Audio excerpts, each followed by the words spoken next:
શ્રી લોહાણા મહાપરિષદ દ્વારા આયોજિત પ્રથમ ગ્લોબલ સરસ્વતી સન્માન 2025 અમદાવાદના ઓરડા ઓડિટોરિયમ કર્ણાવતી ક્લબ રોડ સેલા ખાતે ભવ્ય સફળતા સાથે સંપન્ન થયું। આ આખા દિવસના કાર્યક્રમમાં વિદ્યાર્થીઓ, પ્રોફેશનલ શિક્ષકો અને આગેવાનોની વિશાળ ઉપસ્થિતિ રહી હતી, જેને કારણે આ કાર્યક્રમ લોહાણા સમાજની શૈક્ષણિક શ્રેષ્ઠતાની ઐતિહાસિક ઉજવણી બની।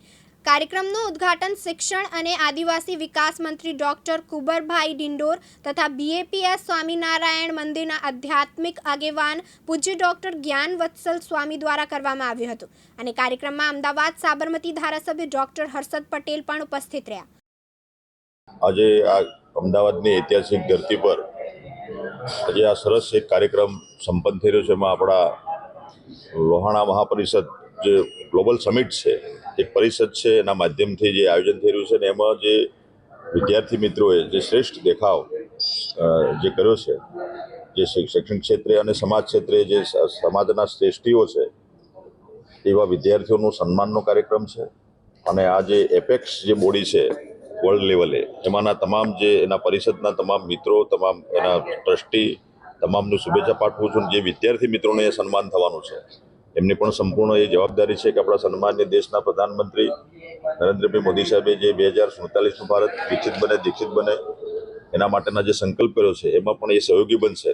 અને એમાં અમારા આજે લોહાણા પરિષદ જે સમિટ છે વર્લ્ડ લેવલની, એમાં તમામ વિદ્યાર્થીઓને પુનઃ હું ઢેર સારી શુભકામના પાઠવું છું અને તમામની શુભેચ્છાઓ। અને આયોજકોએ જે સરસ કામગીરી કરીને આ વિદ્યાર્થીઓનો જે સન્માનનો એક કાર્યક્રમ કર્યો છે, એમને એવોર્ડ આપવાનો જે કાર્યક્રમ કર્યો છે, એવા ટ્રસ્ટીગણનો પણ હું સવિશેષ એમને અભિનંદન આપું છું। Satish Dhirajlal Vithlani, president and managing trustee Shri Lohana Mahaparishad. Lohana Mahaparishad 75 વર્ષ જૂની સંસ્થા છે અને આ ગ્લોબલ સરસ્વતી સન્માનનો કાર્યક્રમ જે ગોઠવવામાં આવ્યો છે આજે, એ પહેલીવાર લોહાણા મહાપરિષદના નેજા હેઠળ થવા જઈ રહ્યો છે। ગ્લોબલ સરસ્વતી સન્માન એટલા માટે નામ છે કારણ કે આખા વર્લ્ડના જેટલા બી આપણા દીકરા દીકરીઓ જે છે અને જે શ્રેષ્ઠ છે એ લોકોનું અહીંયા આગળ સન્માન થઈ શકે। આ વખતે ઇન્ડિયાના બધા સ્ટેટની અંદરથી પાર્ટિસિપન્ટ્સ છે અને બધાનું જ આપણે સન્માન કરી રહ્યા છે। સ્ટુડન્ટો સિવાય આપણે વિદ્યાર્થીઓ અને વિદ્યાર્થીનીઓ સિવાય આપણે પ્રોફેસર, ઇન્સ્ટિટ્યૂટ, સ્નાતકો અને એવી રીતે બધા જ લોકોનું આજે આપણે અહીંયા આગળ લગભગ 200 લોકોનું સન્માન કરવા જઈ રહ્યા છે। વિદ્યાર્થીઓ સાથે તમે પ્રોફેસરની પણ વાત કરી, અલગ લોકોનું પણ સન્માન છે આજે।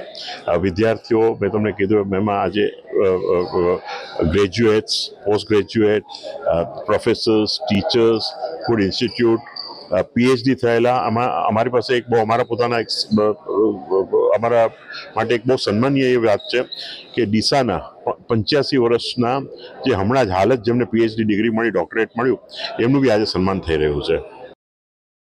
માનવ મહેતા, દિવ્યાંગ ન્યૂઝ, અમદાવાદ।